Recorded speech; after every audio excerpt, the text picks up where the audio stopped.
कीजिए। Good morning बच्चों। तो कल हम लोगों ने सेकेंड चैप्टर का ऑब्जेक्टिव देख लिया था और आज के इस वीडियो में हम लोग थर्ड चैप्टर का ऑब्जेक्टिव देखने वाले हैं। बच्चों, इस चैप्टर का नाम है अमेरिकी प्रभुत्व का दौर। क्या नाम है? अमेरिकी प्रभुत्व का दौर। बच्चों, पिछले जो दो चैप्टर है उसमें से फर्स्ट चैप्टर में हम लोगों ने देखा था शीत युद्ध का दौर, मतलब जो पूरे विश्व में शीत युद्ध चल रहा था दो देशों के बीच, वो उनकी घटनाएं क्या क्या थी, उन्होंने उस सारी घटनाओं को हमने फर्स्ट चैप्टर में देखा था, उनके सारे ऑब्जेक्टिव को।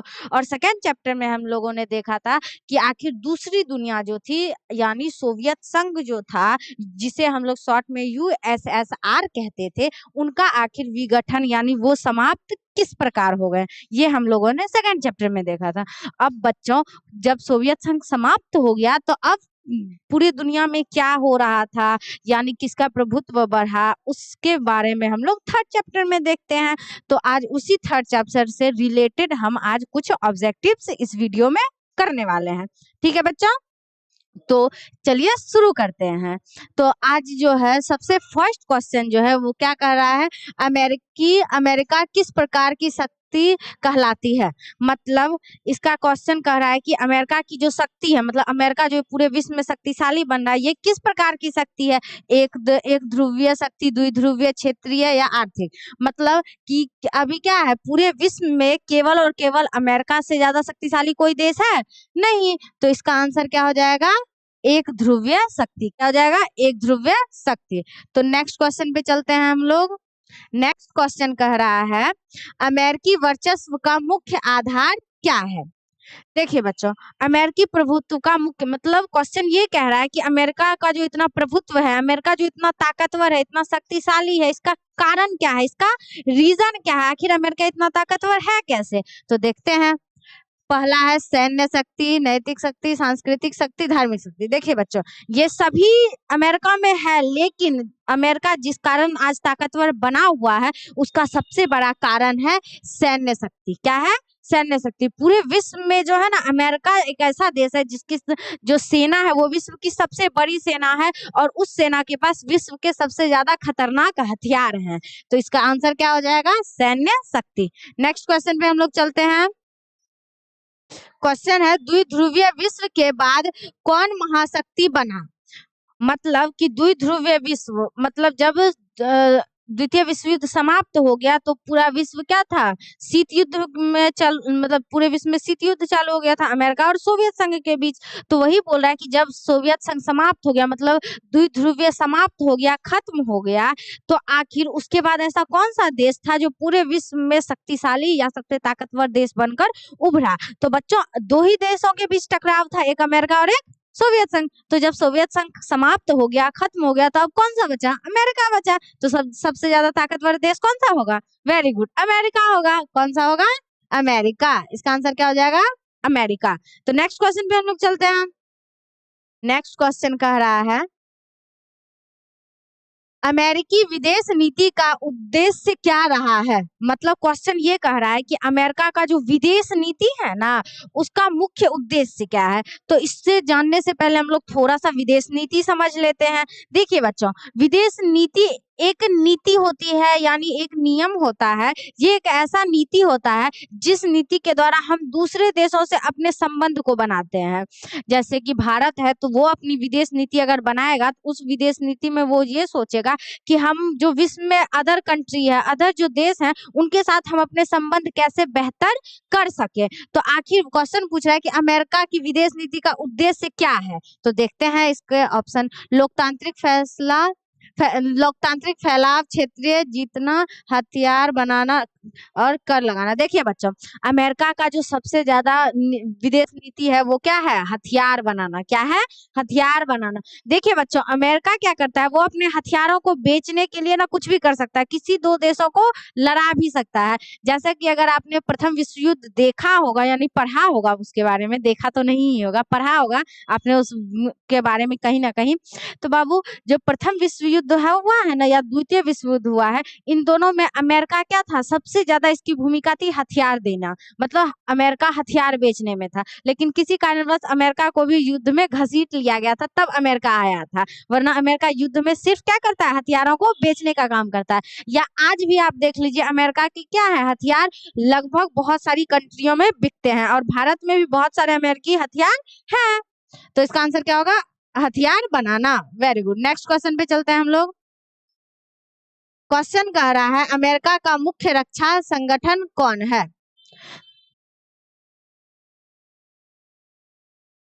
देखिए बच्चों, क्वेश्चन कर रहा है कि अमेरिका का जो मुख्य रक्षा संगठन है वो कौन है, वो कौन है, मतलब उसका नाम क्या है। देखिए बच्चों, ये जो अमेरिका का जो मुख्य संगठन है, ये जितना भी संगठन यहाँ आपको दिख रहा है ना, वो लगभग सारे अमेरिका के ही हैं, लेकिन यहाँ पे कह रहा है क्या, रक्षा संगठन। कौन सा संगठन, रक्षा संगठन। तो इसका हो जाएगा क्या, SAARC। क्या हो जाएगा, SAARC। वैसे नाटो जो ये NATO दिख रहा है ना, ये भी इसी का संगठन है, लेकिन ये केवल अमेरिका का नहीं है, बल्कि ये क्या है, अमेरिका के अलावा भी और 34 देशों के संगठन है, लेकिन यहाँ पे क्या बोल रहा है, अमेरिका के रक्षा संगठन। तो इसका आंसर क्या हो जाएगा, SAARC। ठीक है, नेक्स्ट क्वेश्चन पे चलते हैं हम लोग। नेक्स्ट क्वेश्चन है वैश्वीकरण का नेतृत्व किस देश ने किया था। देखिए वैश्वीकरण, बच्चों इस क्वेश्चन को जानने से पहले हम पहले ये जान लेते हैं कि आखिर ये वैश्वीकरण होता क्या है। देखिए बच्चों, वैश्वीकरण का सिंपली अगर आप समझने का प्रयास करें छोटे अक्षरों में, वैश्वीकरण का मतलब वैसा चीज जो पूरे विश्व में फैल सके। वैश्वीकरण का मतलब क्या होगा, पूरे विश्व में फैलाना या फैलना। इसी को ही हम एक तरीके से क्या कह सकते हैं, वैश्वीकरण, मतलब ऐसा चीज जो पूरे विश्व में, पूरे दुनिया में फैले, वैसे ही चीजों को हम वैश्वीकरण से जोड़ सकते हैं। ठीक है, तो क्या बोल रहा है, वैश्वीकरण का नेतृत्व किस देश ने किया था। देखिए बच्चों, अमेरिका एक ऐसा देश है जो अपने सामान को सोचता है वो पूरे विश्व में बिके, ताकि पूरे विश्व से उसको क्या हो सके, आर्थिक लाभ यानी आर्थिक फायदा हो सके। तो जो वैश्वीकरण है ना बच्चों, इसका नेतृत्व जो है ना वो किसने किया है, अमेरिका ने। किसने किया है, अमेरिका ने। Very good. नेक्स्ट क्वेश्चन पे हम लोग चलते हैं। नेक्स्ट क्वेश्चन है अमेरिका द्वारा इराक पर हमला किस वर्ष किया गया। देखिए बच्चों, अमेरिका के द्वारा जो है वो इराक पर जो हमला किया गया था वो किया गया था 2003 में। कब किया गया था, 2003 में। इस हमले के बारे में हम लोग थोड़ा सा जानकारी ले लेते हैं। देखिए बच्चों, अगर आपने वर्ल्ड मैप देखा होगा, वैसे कोई बात नहीं है, वर्ल्ड मैप को छोड़ दीजिए, अभी हम देखते हैं यहाँ पे अमेरिका ने आखिर इराक पर हमला किया क्यों था। देखिए बच्चों, इराक जो है ना वो जो एक ऐसा अमेरिका को शक था इराक पर कि वो जो है ना खतरनाक हथियार बना रहा है। एक तरीके से हम कह सकते हैं अमेरिका को शक था कि इराक परमाणु हथियार बना रहा है, तो इसीलिए अमेरिका ने जो है ना वो क्या किया था, इराक पर हमला कर दिया था। लेकिन अमेरिका ने प्रत्यक्ष रूप से ये नहीं बताया कि आखिर वो इराक पर हमला कर क्यों रहा है। वो बस इतना बोल रहा था अमेरिका कि सुरक्षा की कोई समस्या है, इसी कारण क्या है, अमेरिका इराक पर हमला कर रहा है। और ये हमला किया कब गया था, 2003 में। कब किया गया था, 2003 में। ठीक है बच्चों, नेक्स्ट क्वेश्चन पे चलते हैं। देखिए बच्चों, अमेरिकी अर्थव्यवस्था किस मॉडल पर आधारित है। देखिए बच्चों, आप लोगों को पता है कि जो होता है अर्थव्यवस्था वो 3 प्रकार की होती है। कितने प्रकार की होती है, 3 प्रकार की। एक तो कौन सी होती है, पूंजीवादी, साम्यवादी और मिश्रित। कौन कौन सी होती है, पूंजीवादी, समाजवादी या साम्यवादी और मिश्रित। तो बच्चों यहाँ पे बोला जा रहा है कि अमेरिका की अर्थव्यवस्था कैसी थी। देखिए बच्चों, अमेरिका की अर्थव्यवस्था जो थी, कहाँ गया, देखिए साम्य अमेरिका की अर्थव्यवस्था, नहीं नहीं नहीं, गलत है। देखिए बच्चों, इसका हो जाएगा आंसर उदारवादी। क्या हो जाएगा, उदारवादी। साम्यवादी जो मॉडल है ना, ये जो है साम्यवादी, ये USSR का था। किसका था, USSR का। यहाँ उदारवादी कह दे या पूंजीवादी कह दे, दोनों एक ही है, दोनों में कंफ्यूज नहीं होना है। कई बार आपको कंफ्यूज करने के लिए एग्जाम में उदारवादी दे देगा या पूंजीवादी दे देगा। उदारवादी कह दे या पूंजीवादी कह दे, एक ही होता है। ठीक है, और यहाँ साम्यवादी कह दे या यहाँ साम्यवादी कह दे या समाजवादी कह दे, ठीक है, दोनों एक ही होगा। तो आपको पता है ये साम्यवादी या समाजवादी ये किसका है, USSR का। और उदारवादी कह दे या पूंजीवादी कह दे, ये किसका हो जाएगा, अमेरिका का। और सबसे धार्मिक तो बाबू किसी का नहीं है, ठीक है। नेक्स्ट चलते हैं हम लोग। नेक्स्ट क्वेश्चन है, एक ध्रुवीय विश्व शब्द किससे जुड़ा है? मतलब बाबू क्वेश्चन ये बोल रहा है कि ये जो एक ध्रुवीय विश्व, मतलब ये पूरा विश्व जो एक ध्रुवीय है, इस ये किससे जुड़ा हुआ है, ये किससे संबंधित है? तो देखते हैं ऑप्शन। यहाँ पे कहा गया अमेरिकी प्रभुत्व, भारतीय राजनीति, सोवियतीय वितरण, चीनी व्यापार। देखिए बच्चों, इसका जो है एक ध्रुवीय विश्व ये होगा अमेरिकी प्रभुत्व। क्या हो जाएगा? अमेरिकी प्रभुत्व। क्या हो जाएगा इसका आंसर? अमेरिकी प्रभुत्व। नेक्स्ट क्वेश्चन पे हम लोग चलते हैं। नेक्स्ट क्वेश्चन है बाबू, CIA। क्वेश्चन क्या है? CIA किस देश की खुफिया एजेंसी है?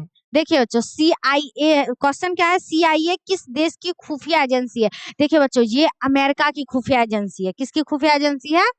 अमेरिका की। किस कंट्री की है ये? किस कंट्री की है ये? अमेरिका की है, ठीक है बच्चों। आपने सुना होगा IAS, ISI बाबू, ये पाकिस्तान का आतंकवादी संगठन हो गया। उसी प्रकार से यहाँ बोल रहा है कि यहाँ पे एजेंसी बोल रहा है, मतलब किस देश की खुफिया एजेंसी। खुफिया एजेंसी कहने का मतलब क्या हुआ? ऐसा एजेंसी जो क्या कर रहा है, जहाँ पे कोई गलत गतिविधियां हो रही है वहां पे जाकर खुफिया तरीके से, मतलब अपना प्रत्यक्ष प्रमाण नहीं देगा कि हम कौन है, अपना गलत नाम बता के और वहां पर एंट्री लेगा और वहां पे पता करेगा कि आखिर क्या क्या घटनाएं घट रही हैं, ताकि अगर कोई गलत घटना घटने वाला है तो उसको क्या कर सके, रोका जा सके। जैसा कि आपने अभी रिसेंटली दिल्ली में एक घटना घट गई लाल किले के पास, तो वैसे ही अगर कहीं पर किसी भी एजेंसी को पता लगता है कि ऐसी कोई घटना देश में घटने वाली है, तो उसके में क्या है, एजेंसियां जो होती है, खुफिया एजेंसियां, वो इस पर जांच पड़ताल करती हैं। और अभी जो दिल्ली में हुआ है लाल किले के पास, उस पर भी जो है भारत की एजेंसियां काम कर रही है। और जल्दी पता लग ही जाएगा कि आखिर इसके पीछे क्या कारण था, किन किन व्यक्तियों का हाथ था। ठीक है बच्चों, अगले क्वेश्चन पे हम लोग चलते हैं। क्वेश्चन है बच्चों, वर्ल्ड बैंक पर सबसे अधिक प्रभाव किस देश का है? देखिए बच्चों, क्वेश्चन कह रहा है कि ये जो वर्ल्ड बैंक है, वर्ल्ड बैंक कहने का मतलब क्या हुआ? विश्व बैंक। वर्ल्ड का हिंदी विश्व, बैंक का मतलब बैंक ही होता है। तो बोल रहा है कि आखिर ये जो विश्व बैंक है, इस पर सबसे अधिक प्रभुत्व किस देश का है, मतलब सबसे ज्यादा प्रभुत्व, सबसे ज्यादा जो विश्व बैंक पर दबाव है, या सबसे ज्यादा विश्व बैंक पर जो प्रभाव चलाता है, वो कौन सा देश है? तो बच्चों, उस देश का नाम है अमेरिका। क्या नाम है? अमेरिका। क्या नाम है? अमेरिका। ठीक है बच्चों, नेक्स्ट क्वेश्चन पे चलते हैं हम लोग।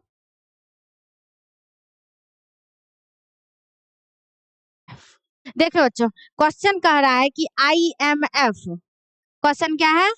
IMF की स्थापना आखिर कब की गई है? तो ये बच्चों, ये एक संगठन है, संस्था है। क्या है? IMF विश्व, ये एक क्या है? संगठन है या संस्था है। तो बच्चों, इसकी स्थापना जो है वो की गई है 1945 में। कब की गई है इसकी स्थापना? 1945 में। नेक्स्ट क्वेश्चन पे चलते हैं हम लोग।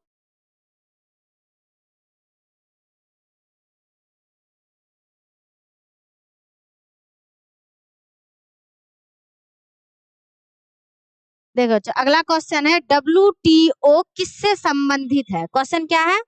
WTO किससे संबंधित है? बाबू, ये जो WTO आपको दिख रहा है ना, इसका फुल फॉर्म होता है वर्ल्ड हेल्थ। WTO किससे संबंधित है? World trade organisation. मतलब ये जो ट्रेड मीन्स क्या होता है? व्यापार। मतलब ये जो संगठन है ये व्यापार से संबंधित है। किससे संबंधित है? व्यापार से। अब बच्चों, मुझे यहाँ पे ये लग गया कि WHO है, वर्ल्ड वर्ल्ड हेल्थ ऑर्गेनाइजेशन, इसीलिए मैं कंफ्यूज हो गई, इसलिए मैंने फिर से देखा। लेकिन यहाँ पे क्या है? WTO है, और हमको लग रहा था कि WHO है, लेकिन यहाँ WHO नहीं है, WTO होगा तो हम लोग क्या देंगे? व्यापार। अगर WHO रहेगा तो हम वहां पे क्या दे देंगे? स्वास्थ्य। लेकिन इसका आंसर क्या होगा? व्यापार। क्या हो जाएगा? व्यापार। ठीक है बच्चों, नेक्स्ट क्वेश्चन पे चले हम। देखिए बच्चों, अगला क्वेश्चन है कि अमेरिकी राष्ट्रपति का कार्यकाल कितने वर्षों का होता है। देखिए बच्चों, ये जो अमेरिका के राष्ट्रपति होते हैं ना, उनका कार्यकाल कितने बच्चों वर्षों का होता है। देखिए बच्चों, हमारा जो देश है भारत देश, यहाँ पर राष्ट्रपति हो, प्रधानमंत्री हो, मुखिया हो, सरपंच हो, सीएम हो, सारा जो भी हो ऐसे अधिकारी, मतलब ऐसे जो मंत्रीगण होते हैं, इन सब का कार्यकाल कितने वर्ष का होता है? 5 वर्ष का होता है। ये तो सबको ही पता है। और अभी ही बिहार में चुनाव भी हुए हैं और रिजल्ट भी आया है। अब देखते हैं किस किस मुख्यमंत्री कौन बनते हैं। तो यहाँ पहले हम लोग देख लेते हैं कि अमेरिका के राष्ट्रपति कितने दिनों के लिए होते हैं। तो बाबू, अमेरिका के राष्ट्रपति क्या होते हैं? 4 वर्षों के लिए। कितने वर्षों के लिए होते हैं?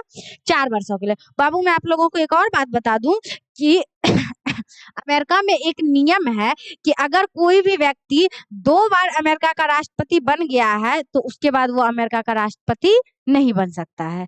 ठीक है, अगले क्वेश्चन पे हम लोग चलते हैं।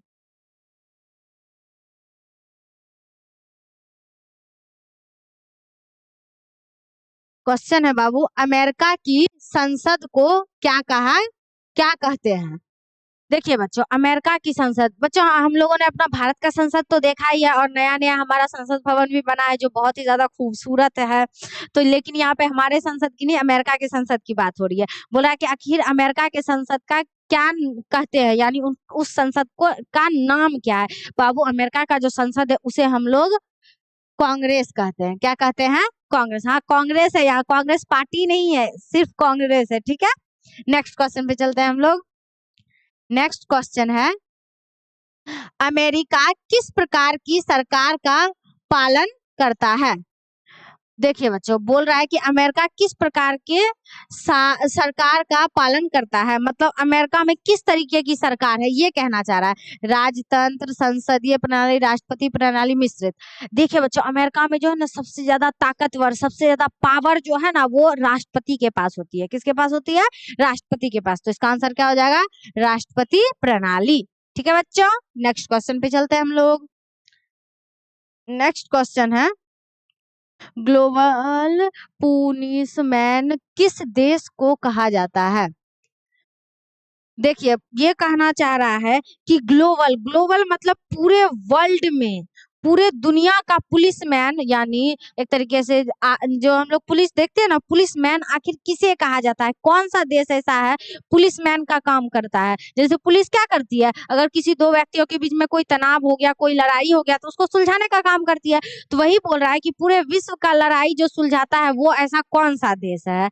तो बच्चों, इसका आंसर क्या हो जाएगा? अमेरिका। क्या हो जाएगा? अमेरिका। और आपने ये देखा भी होगा, अभी जो भारत और पाकिस्तान का युद्ध चल रहा था उसमें बार बार बीच में अमेरिका कूद पड़ता था और वो बोल रहा है कि ये जो दोनों के बीच में युद्ध रुका है वो मैंने रुकवाया है। अमेरिका ऐसा बहुत बार बयान भी दे चुका है।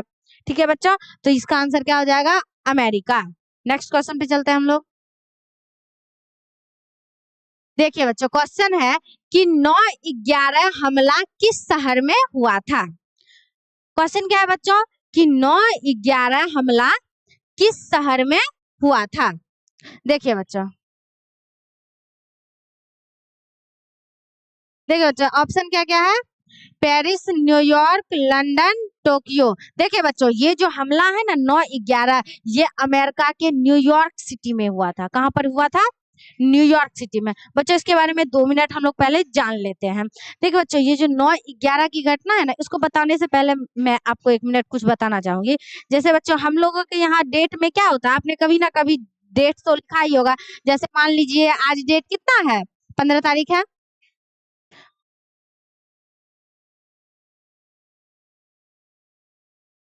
देखिए बच्चों, हमारा जो इंडिया है, हमारा जो भारत है, वहां पे हम लोग पहले क्या लिखते हैं? डेट लिखते हैं। उसके बाद क्या लिखते हैं? मंथ लिखते हैं। उसके बाद क्या लिखते हैं? ईयर लिखते हैं। हम लोग ऐसे ही डेट लिखते हैं। लेकिन बच्चों, अमेरिका में जो है ना ऐसे नहीं लिखा जाता है। अमेरिका में पहले मंथ लिखा जाता है, उसके बाद क्या लिखा जाता है? डेट लिखा जाता है, उसके बाद ईयर लिखा जाता है। ठीक है, तो इसका मतलब अगर हम इस डेट को अमेरिकी डेट में लिखना चाहें तो ये क्या हो जाएगा? 11/15/2025। ये हो गया अमेरिका के कैलेंडर के अनुसार और ये हो गया इंडिया के कैलेंडर के अनुसार। ठीक है बच्चों, अब मैं आपको आगे बताऊंगी कि मैंने ये क्यों बताया, इसका क्या मोटिव था मेरा बताने का, ठीक है। देखिए बच्चों, ये जो 9/11 दिया गया है ना, ये ऐसा नहीं है कि 9 तारीख 11वां महीना, ये नहीं है, ये कह रहा है 11 तारीख 9वां महीना, क्योंकि अभी मैंने आपको बताया है कि अमेरिका में क्या है, मंथ पहले लिखा जाता है और डेट बाद में लिखा जाता है। तो यहाँ पर क्या दिया गया है, 11 सितंबर, क्या दिया गया है, 11 सितंबर, ठीक है बच्चों। अब मैं आपको आगे बताती हूँ। देखिए बच्चों, ये जो 11 सितंबर जो है ना बच्चों, इस दिन क्या हुआ था, अमेरिका का एक शहर है जिस शहर का नाम है न्यूयॉर्क, आपने सुना होगा, बहुत फेमस शहर है। तो अमेरिका का जो ये शहर है ना न्यूयॉर्क, यहाँ पर जो है ना पाकिस्तान का एक आतंकवादी संगठन है, उसने क्या किया था, इस पर हमला कर दिया था। मतलब ये जो पाकिस्तान के आतंकवादी संगठन है ना, उन्होंने क्या किया था कि 4 एरोप्लेन, जो एरोप्लेन एक स्थान से दूसरे स्थान जाने के लिए यूज होते हैं, एरोप्लेन को हाईजैक कर लिया और उसी एरोप्लेन को क्या किया था, इस जगह, इस न्यूयॉर्क सिटी में लाया था। और एक जो बहुत बड़ी अमेरिका की बिल्डिंग थी, पेंटागन, आप लोगों ने अगर सुना होगा तो अमेरिका का रक्षा मंत्रालय है, तो उसी पेंटागन में जाके उसने क्या कर दिया था, टकरा दिया था। और इस कारण पेंटागन में बहुत भयावह घटना घटी थी। और इसी घटना को हम लोग क्या कहते हैं, 9/11 हमला या 9/11 की घटना, ठीक है बच्चा। देखिए बच्चा, अगला क्वेश्चन क्या है, अमेरिकी संस्कृति के प्रसार का मुख्य माध्यम क्या है। देखिए बच्चों, यहाँ पे बोल रहा है कि अमेरिकी संस्कृति, मतलब अमेरिका जो है अपना संस्कृति वो पूरे विश्व में कैसे फैला रहा है। देखिए बच्चों, क्या है आंसर, इसका हो जाएगा सिनेमा और मीडिया। क्या हो जाएगा इसका, सिनेमा। और सिनेमा बच्चों, बहुत बच्चों को नहीं पता होगा, सिनेमा मतलब मूवी, फिल्म, ठीक है, उसको हिंदी में हम लोग सिनेमा बोलते हैं, ठीक है। तो सिनेमा और मीडिया। देखिए बच्चों, आप लोग देखते होंगे, बहुत सारे अभी इंडिया में भी लोग हैं जो हॉलीवुड मूवी देखते हैं, बॉलीवुड भी देखते हैं, लेकिन हॉलीवुड मूवी आज के जो आप लोगों के उम्र के हैं, हम लोग के उम्र के बच्चे, ये हॉलीवुड मूवी देखना बहुत पसंद करते हैं। तो अमेरिका जो है वो क्या करता है, हॉलीवुड मूवी से उनकी जो संस्कृति है, उनका जो सभ्यता है, उसको वो पूरे विश्व में फैलाने का प्रयास कर रहा है। और वो क्या करता है कि ये जो मीडिया होती है, उनके द्वारा वो अपने सभ्यता का, अपने संस्कृति का बहुत ही ज्यादा प्रचार करता है। जैसे कि आप लोग देखते होंगे कि अगर कोई ऐसी जैसे आज के समय में अगर कोई महिला साड़ी पहन के घर से बाहर निकल रही है, तो लोग उसे बहन जी या गवार ऐसे सब वर्ड यूज करते हैं। लेकिन वही कोई ऐसी लड़की है जो छोटे कपड़े पहन के जा रही है, लोग उसे बहुत ही ज्यादा स्टैंडर्ड कहते हैं। तो ये सारा चीज हमारे माइंड में कौन भरा है, अमेरिकी संस्कृति के द्वारा ही हमारे माइंड में भरा गया है।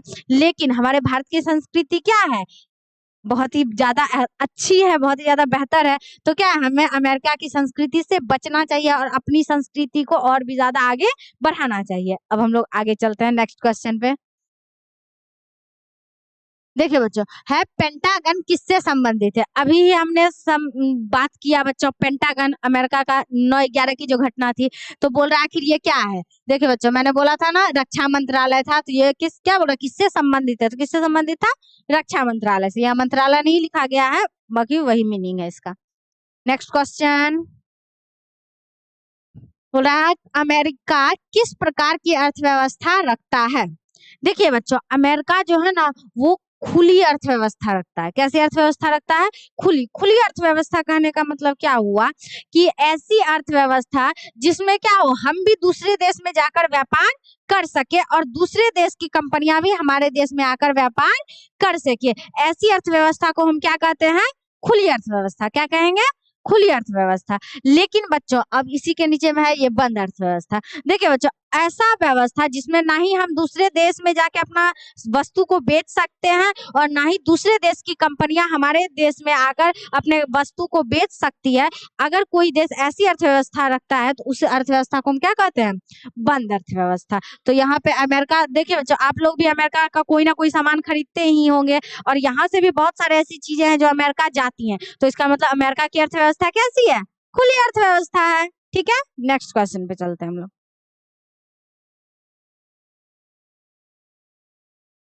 नेक्स्ट क्वेश्चन है, अमेरिकी प्रभुत्व का विरोध किस देश ने अधिक किया है।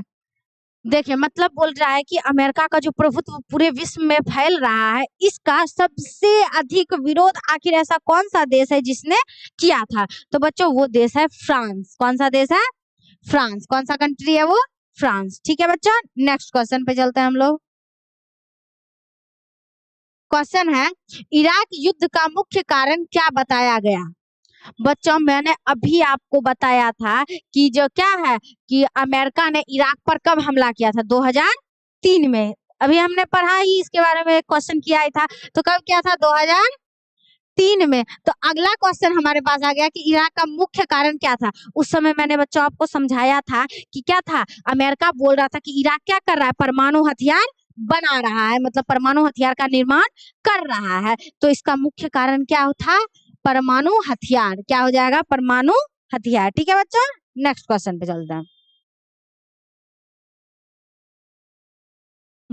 संयुक्त राष्ट्र सुरक्षा परिषद के कितने अस्थायी सदस्य हैं? देखिए बच्चों, संयुक्त राष्ट्र जो है मतलब इसका पूरा नाम समझे तो बच्चों संयुक्त राष्ट्र संघ है। क्या है? संयुक्त राष्ट्र संघ। तो यहाँ बोल रहा है कि इसका जो सुरक्षा परिषद है, इसका जो सुरक्षा मंत्रालय है, उसके अस्थायी सदस्य कितने हैं? देखिए बच्चों, इसके जो अस्थायी सदस्य हैं वो 5 हैं। कितने हैं? 5। और कई बार ये भी पूछ लेता है कि अस्थायी सदस्य कितने हैं। तो अस्थायी सदस्य बच्चों इसमें 10 हैं। कितने हैं? 10। अस्थायी कितने? 5 और अस्थायी 10। ठीक है, नेक्स्ट क्वेश्चन पे चलते हैं हम लोग। देखो बच्चों, क्वेश्चन है, हार्ड पावर किसे कहा जाता है? मतलब बच्चों ये जो हार्ड पावर है ना, ये अमेरिका से संबंधित है। किससे संबंधित है? अमेरिका से। तो यहाँ बोला जा रहा है कि आखिर हार्ड पावर किसे कहा जाता है? तो बच्चों अमेरिका का जो सैन्य शक्ति है ना, इसे ही अमेरिका क्या कहता है? Hard power. क्या कहता है? Hard power. तो इसका आंसर क्या हो जाएगा? सैन्य शक्ति। क्या हो जाएगा? सैन्य शक्ति। और बच्चों अब आगे देख लेते हैं हम लोग, नेक्स्ट क्वेश्चन है, सॉफ्ट पावर का मुख्य तत्व क्या है? संस्कृति, बम, सेना, सुरक्षा। देखिए बच्चों, सॉफ्ट पावर का जो मुख्य तत्व है ना वो है संस्कृति। क्या है? संस्कृति। मतलब सॉफ्ट पावर का मतलब ये हुआ कि सॉफ्ट तरीके से, आराम तरीके से, बहुत अच्छे तरीके से अमेरिका क्या करेगा? आपको अपने रंग में, अपने वो जिस तरीके का जीवन जीता है ना उस तरीके के जीवन में आपको ढाल देगा, एकदम सॉफ्ट तरीके से। इसे ही हम क्या कहते हैं? संस्कृति कहते हैं। और बच्चों कई जगहों पर ना यहाँ संस्कृति नहीं रहेगा, यहाँ पर हॉलीवुड रहेगा या फिल्म रहेगा, तो उसका भी अर्थ वही होगा। ठीक है, इसमें कंफ्यूज नहीं होना है। ठीक, नेक्स्ट क्वेश्चन पे चलते हैं हम लोग।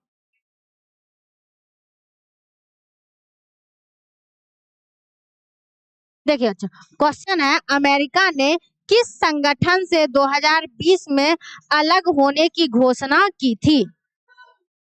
देखिए बच्चों, क्वेश्चन बोल रहा है कि ऐसा कौन सा संगठन है जिससे जो अमेरिका है वो 2020 में अलग होने की घोषणा की थी, मतलब 2020 में अमेरिका उस संगठन से अलग हो गया है। तो बच्चों वो कौन सा है?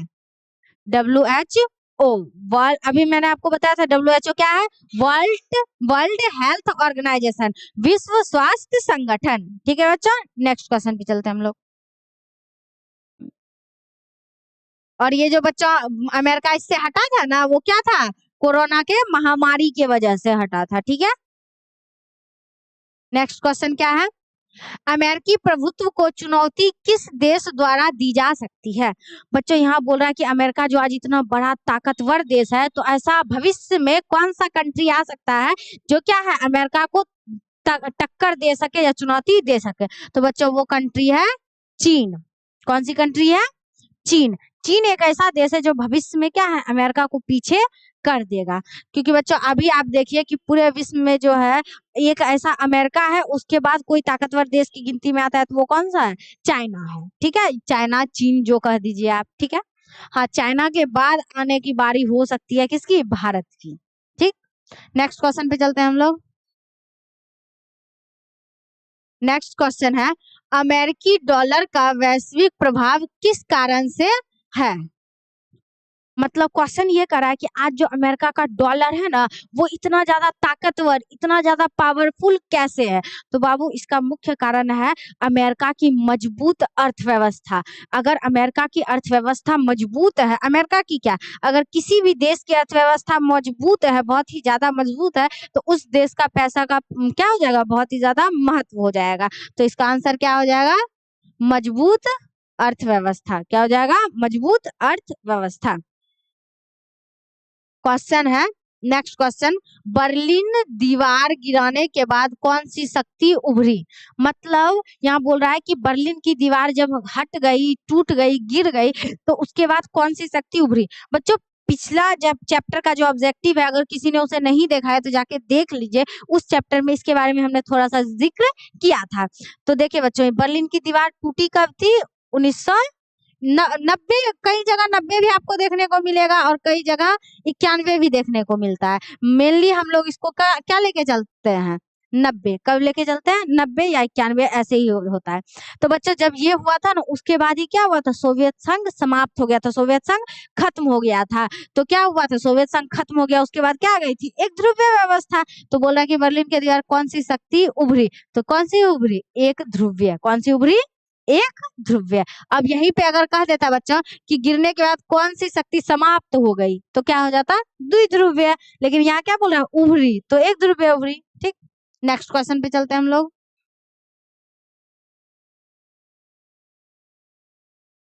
क्वेश्चन कह रहा है बच्चों, वियतनाम युद्ध किस देश ने लड़ा था?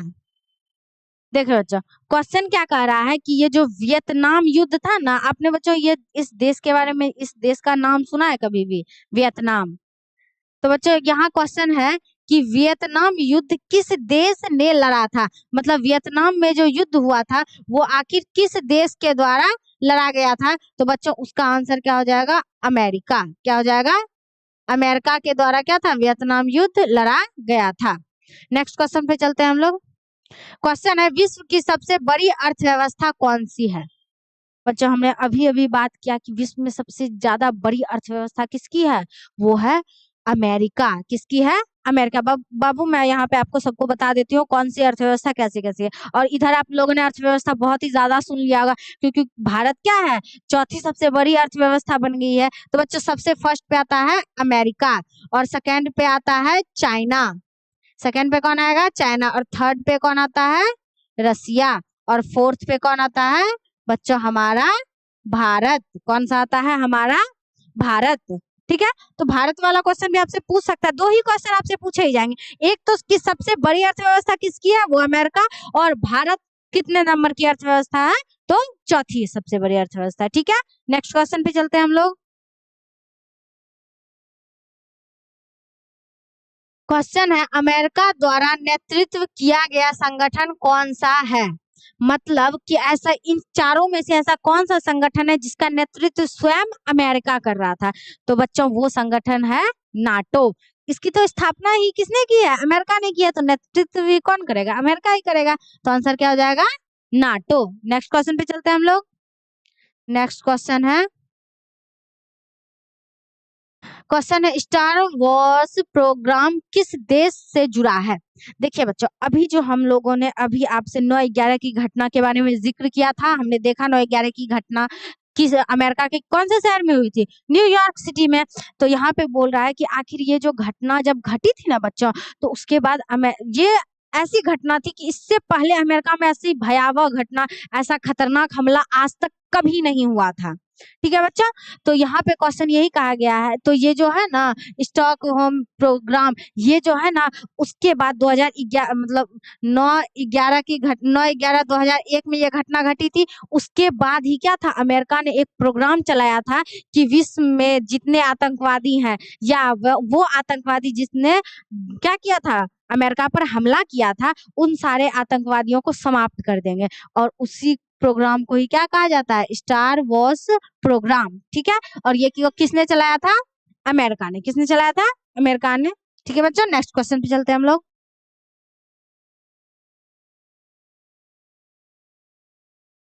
देखो बच्चों, क्वेश्चन कह रहा है कि अमेरिकी सर्वोच्च न्यायालय को क्या कहा जाता है? देखिए बच्चों, अमेरिका का जो सर्वोच्च न्यायालय, यहाँ पे सिंपली पूछा है कि अमेरिका के सर्वोच्च न्यायालय जो, उसे हम क्या कहते हैं? तो बच्चों उसे हम कहते हैं सुप्रीम कोर्ट। क्या कहते हैं?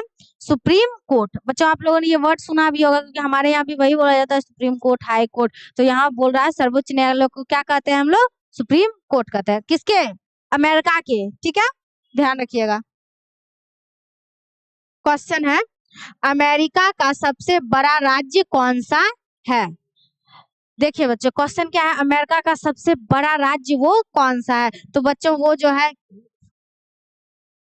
देखिए बच्चों, अलास्का। कौन सा सिटी है वो या राज्य है? अलास्का। कौन सा राज्य है? अलास्का। ठीक है, आपने सबसे ज्यादा न्यूयॉर्क सिटी की बात सुनी होगी। ठीक है, लेकिन सबसे बड़ा राज्य कौन सा है? अलास्का। नेक्स्ट क्वेश्चन है, अमेरिका किस श्रेणी का राष्ट्र है? क्वेश्चन पूछ रहा है कि अमेरिका किस श्रेणी का राष्ट्र है? समृद्ध है, पिछड़ा है, विकासशील है या निर्धन है? तो बच्चों अमेरिका क्या है? क्या वो पिछड़ा है? बिल्कुल नहीं। क्या वो विकासशील है, मतलब वो विकास कर रहा है? नहीं, वो विकास कर चुका है। क्या वो निर्धन है? नहीं। इसका मतलब क्या हो जाएगा? वो समृद्ध है। अब बच्चों यहाँ समृद्ध की जगह यहाँ पे कई बार आपको दे देगा विकसित। ठीक है, तो उसका अर्थ भी क्या हो जाएगा? अमेरिका ही हो जाएगा। और अगर आपसे पूछ ले भारत क्या है, तो उसका क्या हो जाएगा? विकासशील। लेकिन यहाँ भारत नहीं पूछ रहा है, यहाँ क्या पूछ रहा है? अमेरिका। ठीक है, नेक्स्ट क्वेश्चन पे चलते हैं हम लोग। क्वेश्चन है, यूनाइटेड नेशन की स्थापना कब हुई थी? यूनाइटेड नेशन मतलब ये जो यूनाइटेड नेशन है ना, उसकी स्थापना कब की गई थी? तो बच्चों इसकी स्थापना की गई थी 1945 में। कब की गई थी? 1945 में। ठीक है बच्चों, मतलब जैसे ही द्वितीय विश्व युद्ध समाप्त हो गया ना, उसके बाद ही यूनाइटेड स्टेट की स्थापना की गई थी। नेक्स्ट क्वेश्चन पे चलते हैं हम लोग। क्वेश्चन है, अमेरिकी प्रभुत्व के संदर्भ में वाशिंगटन कंसेंसस किससे संबंधित है? मतलब क्वेश्चन ये कह रहा है कि ये जो वाशिंगटन कंसेंसस जो है ना, वो किससे संबंधित है? आर्थिक उदारीकरण से, धार्मिक सुधार, सैन्य संगठन या सामाजिक आंदोलन? आखिर ये किससे संबंधित है? वाशिंगटन कंसेंसस, देखिए बच्चों ये जो है ना, अमेरिका के आर्थिक उदारवाद से संबंधित है। किससे संबंधित है? अमेरिका के आर्थिक उदारवाद। आर्थिक उदारवाद का अर्थ ये हुआ कि अमेरिका जो है ना, वो आर्थिक स्थिति मतलब रुपया पैसा, मतलब एक तरीके से समझिए व्यापार में वो उदारवाद दिखाएगा। यानी दूसरी कंपनियों को, जो दूसरे देश की कंपनियां हैं, उसको बड़े ही आसानी से वो अपने देश में भी आने देगा, और अपने देश की कंपनियों को वो क्या है, दूसरे देश में भी जाने देगा। ठीक है बच्चों, तो बच्चों आज इस सेशन को हम लोग यहीं पे रहने देते हैं। ठीक है, थैंक यू, धन्यवाद।